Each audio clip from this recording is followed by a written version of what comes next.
Hi everyone, this is Anam. Welcome to PhD jobs and admission. So आज के इस video में मैंने आपके लिए एक बहुत इंपॉर्टेंट न्यूज़ लेकर आई हूँ related to your Jawahar Nehru university, जो कि न्यू दिल्ली में सिचुएटेड है। सो मैं आपको बता दूं, इस यूनिवर्सिटी ने अपने पीएचडी प्रोग्राम से रिलेटेड कुछ पॉलिसी और कुछ रूल्स बता रखा है। सो उससे रिलेटेड इन्होंने एक पीडीएफ जारी कर रखी है, जिसमें इन्होंने एडमिशन पॉलिसी एंड प्रोसीजर बता रखा है पीएचडी प्रोग्राम में एडमिशन लेने के लिए 2022 और 2023 प्रोग्राम के लिए। तो जो भी इन्होंने इंस्ट्रक्शंस आपको बता रखे हैं, जो भी एलिजिबिलिटी बता रखे हैं, किस तरीके से आपको एंट्रेंस टेस्ट का सिलेबस फॉलो करना है, किस तरीके से आपको सारी डिटेल्स देख लेनी है एक बार इस प्रोस्पेक्टस में। सो सारी चीजें मैं आपको इस प्रोस्पेक्टस में डिटेल में एक्सप्लेन करने वाली हूँ। सो मेक श्योर कि आप इस वीडियो को एंड तक जरूर देख लीजिएगा। और उसी के साथ साथ मैं आपको बता दूं, मैं अपने चैनल पर डिफरेंट यूनिवर्सिटीज से रिलेटेड जो पीएचडी एंट्रेंस एग्जामिनेशन होते हैं उनके लिए कैंडिडेट्स को प्रिपेयर करवाती हूँ। सो मेक श्योर कि आप मेरे चैनल को सब्सक्राइब कर ले और बेल आइकन को भी प्रेस कर दे, ताकि सारे वीडियोस की अपडेट आपको मिलती रहे। तो चलिए ज्यादा टाइम वेस्ट ना करते हुए आज के इस वीडियो को हम स्टार्ट करते हैं। जैसे कि आप देख रहे हो मैंने स्क्रीन पर जो जवाहरलाल नेहरू यूनिवर्सिटी का जो एडमिशन पॉलिसी और प्रोसीजर आया है, ये एक न्यू पीडीएफ आया है। और इस पीडीएफ की जो लिंक है ये मैंने आपके साथ डिस्क्रिप्शन बॉक्स में शेयर कर रखी है। डायरेक्टली वहां से इस प्रोस्पेक्टस को ओपन कर सकते हो। तो चलिए हम एक एक करके सारी डिटेल्स इन्फॉर्मेशन देखेंगे। जैसे इस प्रोस्पेक्टस में पीएचडी प्रोग्राम से रिलेटेड जो भी इन्फॉर्मेशन उन्होंने बता रखी है वो सारी हम एक एक कर देखने वाले हैं। जैसे कि यहाँ पर इन्होंने पेज नंबर 3 पर ये बता रखा है कि इस यूनिवर्सिटी में आप किन किन फैकल्टीज में आप पीएचडी कर सकते हो, रिसर्च आप कर सकते हो। जैसे international studies, language, literature and culture studies, social science, arts and life science, environmental sciences, computer and system sciences. तो सारे आप फैकल्टीज में इस यूनिवर्सिटी में आप पीएचडी कर सकते हो। देन नेक्स्ट उन्होंने बता रखा है कि आपका इस यूनिवर्सिटी में आप किसी भी फील्ड में, यानी जैसे आप यूजी में एडमिशन ले रहे हो, आप पीजी में एडमिशन ले रहे हो, या फिर आप पीएचडी में भी एडमिशन ले रहे हो, तो आपको कंप्यूटर बेस्ड टेस्ट देना होता है। तो जैसे कि इस वीडियो में मेरा जो मेन फोकस होगा ये पीएचडी प्रोग्राम के रिलेटेड होगा, क्योंकि मैं पीएचडी के लिए बच्चों को प्रिपेयर करवाती हूँ। सो इसीलिए इस प्रोस्पेक्टस में जो पीएचडी प्रोग्राम से रिलेटेड इन्फॉर्मेशन है वही मैं आपके साथ शेयर करने वाली हूँ। जैसे कि इन्होंने सेकंड पॉइंट में बता रखा है सीबीटी, यानी आपका कंप्यूटर बेस्ड टेस्ट होगा इस यूनिवर्सिटी में पीएचडी प्रोग्राम में एडमिशन लेने के लिए। देन नेक्स्ट उन्होंने बता रखा है वाइवा एग्जामिनेशन, यानी यहाँ पर मैं आपको बता दूं, अगर आप कंप्यूटर बेस्ड टेस्ट जो होता है आपको उसको क्वालिफाई करते हो तभी आपको इंटरव्यू देना होता है। यानी अगर आप कंप्यूटर बेस्ड जो टेस्ट होता है आपका, एंट्रेंस टेस्ट होता है, उसको आप क्वालिफाई करते हो तो उसके बाद आपका नेम शॉर्ट लिस्ट होता है, एंड देन उसके बाद ही आपको इंटरव्यू होता है, एंड देन उसके बेसिस पर आपका एडमिशन होता है। देन यहाँ पर उन्होंने बताया है कि पीएचडी में आपको किस तरीके से एडमिशन मिलने वाला है, उसका क्या क्वालिफाइंग मार्क्स होना चाहिए। जैसे कि इन्होंने बताया आपका जो सीबीटी एग्जाम है, जब का एंट्रेंस टेस्ट होगा, जो आपका कंप्यूटर बेस्ड टेस्ट होगा, इसमें अगर जो कैंडिडेट जनरल और ईडब्ल्यूएस कैटेगरी में बिलोंग करते हैं तो उनके लिए 50% मार्क्स उनको मिनिमम स्कोर करना है कंप्यूटर बेस्ड टेस्ट में, यानी एंट्रेंस टेस्ट में। और जो candidate SC, ST, OBC, PWD categories में बिलोंग करते हैं उनको मिनिमम 45% मार्क्स स्कोर करना है इस एंट्रेंस टेस्ट को क्वालिफाई करने के लिए। देन अगर आप इतने परसेंट मार्क्स क्वालिफाई करते हो, उसी के बाद आपका वाइवा एग्जाम होगा, उसके बाद आपका नेम शॉर्ट लिस्ट करा जाएगा, देन आपको वाइवा के लिए कॉल करा जाएगा। देन नेक्स्ट उन्होंने यहाँ पर वेटेज बता रखा है। जैसे यहाँ पर पीएचडी के लिए, यानी आपका जो कंप्यूटर बेस्ड टेस्ट होता है पीएचडी के लिए, उसका 70% वेटेज है, एंड आपका जो वाइवा होता है उसका 30% वेटेज है। अगर इनकेस आपने नेट जेआरएफ ये एग्जाम क्वालिफाइड कर रखा है तो यहाँ पर आपका सीबीटी, यानी आपको सीबीटी एग्जाम नहीं देना होगा, कंप्यूटर बेस्ड आपका एंट्रेंस टेस्ट आपको नहीं देना होगा, आपको सिर्फ वाइवा देना होगा। और वाइवा पे इन्होंने टोटल 100% वेटेज रखा है अगर आपने नेट और जेआरएफ क्वालिफाइड कर रखा है तो। अब नेक्स्ट उन्होंने डायरेक्टली हम इस पॉइंट पर आएंगे। यहाँ पर इन्होंने बताया रखा है कि अगर आप जनरल कैटेगरी में हो, जनरल ईडब्ल्यूएस कैटेगरी में हो, तो जैसे मैंने आपको बता दिया, आपको इस एग्जाम को क्वालिफाई करने के लिए मिनिमम 50% मार्क्स स्कोर करना है। और अगर आप SC, ST, OBC, PWD categories में बिलोंग करते हो तो आपको मिनिमम 45% मार्क्स स्कोर करना है। अब इन्होंने सिलेबस बता रखा है कि आपका एंट्रेंस टेस्ट, आपका कंप्यूटर बेस्ड टेस्ट जो है उसका सिलेबस क्या होने वाला है। सबका सिलेबस 50% यहाँ पर रिसर्च मेथोडोलॉजी होगा, आपका पेपर जो होगा याद रखेगा ये 2 पार्ट्स में डिवाइडेड होगा, जिसमें 50% क्वेश्चंस आपको रिसर्च मेथोडोलॉजी से पूछे जाते हैं एंड 50% क्वेश्चन जो होगा ये आपका सब्जेक्ट स्पेसिफिक से, यानी जिस भी सब्जेक्ट में आप रिसर्च कर रहे हो। अब यहाँ पर मैंने बताया क्वेश्चन ऑन रिसर्च मेथोडोलॉजी में बी आइदर इम्प्लाइड, इंट्रिंसिक और एक्सप्लिसिट, यानी यहाँ पर मैंने बताया जो रिसर्च मेथोडोलॉजी से आपको क्वेश्चंस पूछे जाएंगे ये बेसिक क्वेश्चंस पूछे जाएंगे, जो जनरल सिलेबस होता है जैसे रिसर्च की characteristics, meaning, types of research, जिसमें मेजर ऑफ स्केल्स होते हैं। सो ये जो बेसिक जो जनरल रिसर्च मेथोडोलॉजी का सिलेबस होता है वहां से आपको क्वेश्चंस पूछे जाएंगे आपके जेएनयू के पीएचडी प्रोग्राम में, जो आपका कंप्यूटर बेस्ड टेस्ट होगा। जैसे कि यहाँ पर आप देख रहे हो आपको एग्जाम को पास करने के लिए मिनिमम 50% मार्क्स स्कोर करना है, और आपका जो फर्स्ट सेक्शन होता है ये रिसर्च मेथोडोलॉजी होता है, जिसमें आपको 50% रिसर्च मेथोडोलॉजी होता है। तो मैं आपको शॉर्ट में बता दूं कि आपकी प्रिपरेशंस के लिए हमने रिसर्च मेथोडोलॉजी का कंप्लीट कोर्स लॉन्च कर रखा है, जिसमें हम आपको रिसर्च मेथोडोलॉजी के हर एक टॉपिक्स पर वीडियो लेक्चर्स प्रोवाइड करते हैं। वीडियो लेक्चर्स आपको थ्योरी वीडियो लेक्चर्स भी मिलेंगे as well as MCQs video lectures भी मिलने वाले हैं। उसी तरीके से आपको नोट्स हम प्रोवाइड करते हैं। नोट्स में हमने जो इंपॉर्टेंट पॉइंट्स होते हैं जो जनरली पीएचडी एंट्रेंस एग्जामिनेशन में पूछे जाते हैं उनको हाईलाइट करते हैं। और याद रखिएगा इंटरव्यू प्रोसेस में आपको जो रिसर्च मेथोडोलॉजी की बेसिक नॉलेज होती है उससे रिलेटेड क्वेश्चन पूछे जाते हैं। सो नोट्स में हमने जो बेसिक नॉलेज होती है रिसर्च मेथोडोलॉजी की, जो जनरली इंटरव्यू में क्वेश्चंस आपको पूछे जाते हैं वो सारे हाइलाइट्स कर बताया है।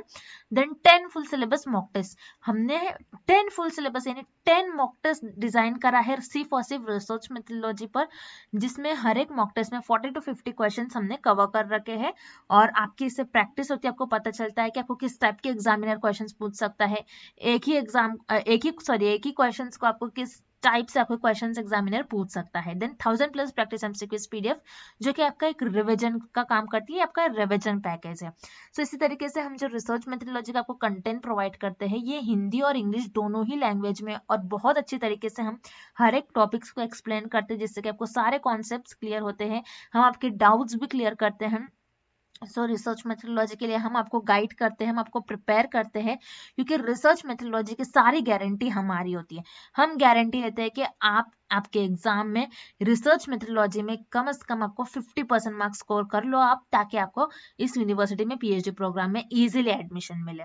तो याद रखिएगा कई स्टूडेंट्स का हमें फीडबैक आया है कि हमारे इसी कंटेंट से उनको एग्जाम में डायरेक्टली 30 to 40 क्वेश्चंस पूछे गए थे, यानी आउट ऑफ 50 आपको 30 से 40 क्वेश्चंस एग्जाम में डायरेक्टली हमारे इस कंटेंट से पूछे जा रहे हैं, यानी आपको हार्डली और 10 to 15 क्वेश्चंस मार्क कर आना है, क्योंकि हमारे इसी कंटेंट से एज इट इज आपको क्वेश्चंस एज इट इज आपको ऑप्शंस पूछे जाते हैं। सो याद रखिएगा आपको जल्द से जल्द इस रिसर्च मेथोडोलॉजी की प्रिपरेशन स्टार्ट करनी है। कंपटीशन बहुत तगड़ा होने वाला है, क्योंकि जेएनयू यूनिवर्सिटी जो कि एक न्यू दिल्ली में सिचुएटेड है, बहुत प्रेस्टिजियस यूनिवर्सिटी है। अगर आप इस यूनिवर्सिटी से पीएचडी प्रोग्राम करते हो, पीएचडी में एडमिशन लेते हो, तो आपकी डिग्री को बहुत वैल्यू होती है। सो याद रखिएगा आपको जल्द से जल्द प्रिपरेशन स्टार्ट करनी है, और आपको हमारे इस कंटेंट को परचेस करने के लिए हमें व्हाट्सएप पर, याद रखिएगा व्हाट्सएप पर इस नंबर से कांटेक्ट करना है, और आप हमारे ऐप के थ्रू भी स्टडी मटेरियल को एक्सेस कर सकते हो। सो ऐप को एक्सेस करने के लिंक मैंने आपके साथ डिस्क्रिप्शन बॉक्स में प्रोवाइड कर रखी है, जिससे कि आप 1 क्लिक में ही हमारे ऐप के थ्रू स्टडी मटेरियल को एक्सेस कर सकते हो।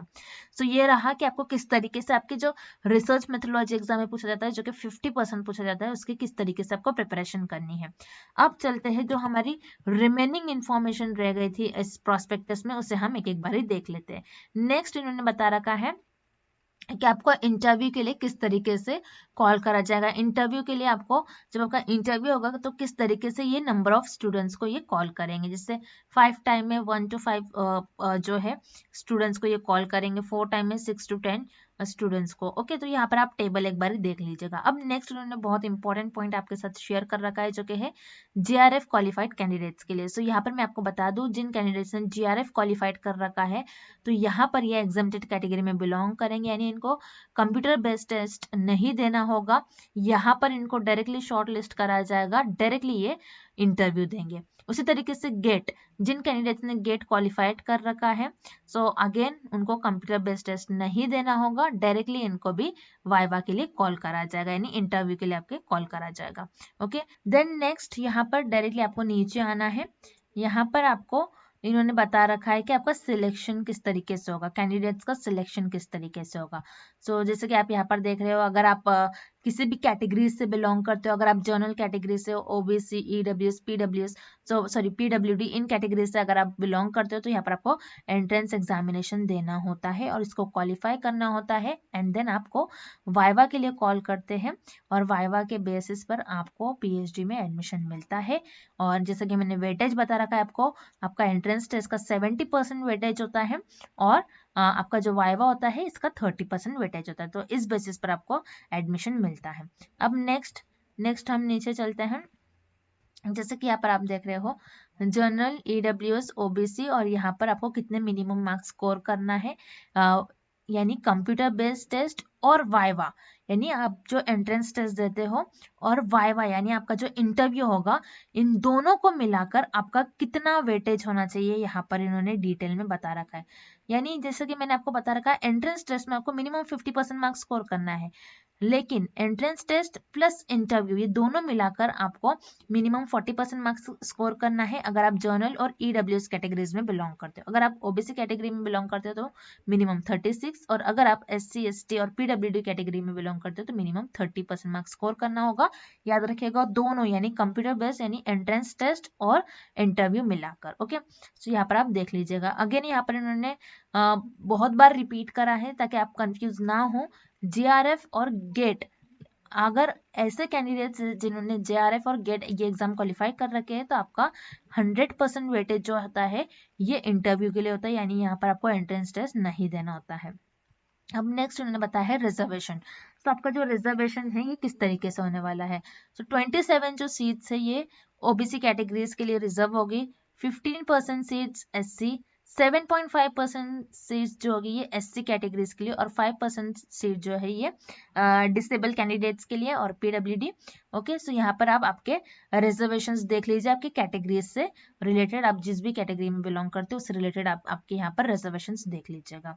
अब यहाँ पर इन्होंने नीचे डायरेक्टली यहाँ पर आपको आना है, यहाँ पर उन्होंने बताया है एडमिशन जेआरएफ होल्डर्स के लिए किस तरीके से होगा। सो मैंने आपको बार बार बता चुकी हूँ, जिन स्टूडेंट्स ने यहाँ पर उन्होंने डिटेल में बता रखा है, जिन स्टूडेंट्स ने जेआरएफ, सीएसआईआर, यूजीसी, नेट ये सारे एग्जाम क्वालिफाई कर रखे हैं तो उनको यहाँ पर एंट्रेंस टेस्ट नहीं देना होगा। ये यहाँ पर एग्जेम्प्टेड कैटेगरी में बिलोंग करेंगे, इनका डायरेक्टली इंटरव्यू लिया जाएगा, यानी 100% आपका जो स्कोर होगा ये वाइवा के बेसिस पर होगा, यानी इंटरव्यू के बेसिस पर होगा। ओके, सो यहाँ पर आप देख लीजिएगा इन्फॉर्मेशन। सो डायरेक्टली लास्ट पेज पर चलते हैं हम 13th पेज पर, जहाँ पर उन्होंने एंट्रेंस एग्जामिनेशन से रिलेटेड कुछ इन्फॉर्मेशन दी है। तो जैसे मैंने आपको बता चुकी हूँ, अगर आप किसी भी कैटेगरीज में बिलोंग करते हो तो यहाँ पर आपको एंट्रेंस टेस्ट देना होता है। एंट्रेंस टेस्ट का वेटेज आपका 70% होता है, जिसमें आपको मिनिमम 50% मार्क्स स्कोर करना होता है अगर आप जर्नल और ईडब्ल्यूएस कैटेगरी में बिलोंग करते हो तो। सो एलिजिबिलिटी रिक्वायरमेंट्स क्या होने वाला है, आपके मिनिमम मार्क्स क्या होंगे ये मैंने आपको बता चुकी हूँ स्टार्टिंग में। एडमिशन इनटेक, एडमिशन आपका किस बेसिस पर होगा, मैं बार बार बता रही हूँ, आपको एंट्रेंस टेस्ट देना होता है, उसमें मिनिमम आपको 50% मार्क्स स्कोर करने होते हैं। देन आपको इंटरव्यू के लिए कॉल करा जाता है एंड देन आपका इंटरव्यू होने के बाद आपका एंट्रेंस टेस्ट और आपका जो इंटरव्यू होता है ये दोनों को मिलाकर आपको मिनिमम 40% मार्क्स स्कोर करना होता है। तो इस बेसिस पर आपका इस यूनिवर्सिटी में पीएचडी प्रोग्राम में एडमिशन होता है। ओके, और यहाँ पर उन्होंने बताया रजिस्ट्रेशन से रिलेटेड जब भी ये कोई नोटिस जारी करते हैं, जब भी आपके एप्लीकेशन फॉर्म को रिलीज करते हैं तो ये अपने यूनिवर्सिटी के वेबसाइट पर ही बता देंगे। सो जब भी रजिस्ट्रेशन से रिलेटेड यानी फिर आपके एप्लीकेशन फॉर्म आते हैं तो मैं आपको वीडियो के थ्रू बता दूंगी। जैसे कि हमने यहाँ पर जो डिटेल में पीएचडी प्रोग्राम से रिलेटेड आपके इस प्रोस्पेक्टस में जो भी इंफॉर्मेशन इन्होंने दे रखी थी वो सारी इंफॉर्मेशन मैंने आपको बता दी हूँ। कितने सीट्स, कितने आप यहाँ पर इन्होंने प्रॉपर सीट्स तो नहीं बता रखे हैं, लेकिन किन किन फैकल्टीज में यहाँ पर आप पीएचडी कर सकते हो, एलिजिबिलिटी क्या होने वाला है, किस बेसिस पर आपको एडमिशन मिलने वाला है। सो जैसे कि मैंने आपको बता दिया, आपको एंट्रेंस टेस्ट देना होगा जिसमें आपको मिनिमम 50% मार्क्स स्कोर करना होता है और 50% आपका रिसर्च मेथोडोलॉजी से रिलेटेड होता है। सो वीडियो एंड करने से पहले मैं आपको एक बारी बता दूं कि हमने आपकी प्रिपरेशंस के लिए रिसर्च मेथोडोलॉजी का कंप्लीट कोर्स लॉन्च कर रखा है, जिसमें हम आपको रिसर्च मेथोडोलॉजी का सारा कंटेंट प्रोवाइड करते हैं। क्योंकि कई स्टूडेंट्स का हमें फीडबैक आता है, कई स्टूडेंट्स हमें बोलते हैं कि हमारे इसी कंटेंट से उनको एग्जाम में directly 30 to 40 questions as it is options पूछे जाते हैं। और कई स्टूडेंट्स हमसे ये भी बोलते हैं कि मैम इंटरनेट पर तो सारा स्टडी मटेरियल अवेलेबल है, सो हम आपका ये स्टडी मटेरियल क्यों परचेस करें। सो मैं आपको बता दूं, इंटरनेट पर तो बहुत ज्यादा स्टडी मटेरियल अवेलेबल होता है, आपको पता नहीं होता है कि आपको मिनिमम कितना कंटेंट यूज करना है, कितना कंटेंट आपको रीड करना है, क्योंकि कई स्टूडेंट्स इंटरनेट से पढ़ते हैं, उनको सब समझ में भी आता है नो डाउट, लेकिन जब वो एग्जाम से 1 वीक पहले 5 डेज पहले हमारे पास आता है तो वो बोलते हैं मैम हम बहुत कंफ्यूज हो चुके हैं, बहुत ज़्यादा स्टडी मटेरियल होने की वजह से हमें कॉन्सेप्ट्स बराबर समझ में नहीं आ रहे हैं। सो उस टाइम पर आप याद रखिएगा, आपका टाइम वेस्ट नहीं करिएगा, उस टाइम पर आपको कंफ्यूज नहीं होना है, आपको जल्द से जल्द हमारे इस कंटेंट को परचेस करके आपकी प्रिपरेशंस को स्टार्ट कर देनी है, क्योंकि JNU यूनिवर्सिटी का PhD एंट्रेंस एग्जामिनेशन काफ़ी टफ होता है। सो उसके लिए आपको जल्द से जल्द पहले ही प्रिपरेशन स्टार्ट कर देनी है। सो याद रखिएगा, हमारे इस कंटेंट को परचेस करने के लिए स्क्रीन पर जो आपको नंबर नजर आ रहा है, इस नंबर पर आपको हमें व्हाट्सएप के थ्रू कांटेक्ट करना है, और आप हमारे ऐप के थ्रू भी स्टडी मटेरियल को एक्सेस कर सकते हो। सो ऐप को एक्सेस करने की लिंक मैंने आपके साथ डिस्क्रिप्शन बॉक्स में प्रोवाइड कर रखी है। सो वहां पर आप 1 क्लिक में ही स्टडी मटेरियल को एक्सेस कर सकते हो। So that's it. और आपके जो भी क्वेश्चंस होंगे, आपके जो भी क्वेरीज होंगे, आप मुझे कॉमेंट सेक्शन में पूछ सकते हो। And thank you for watching this video.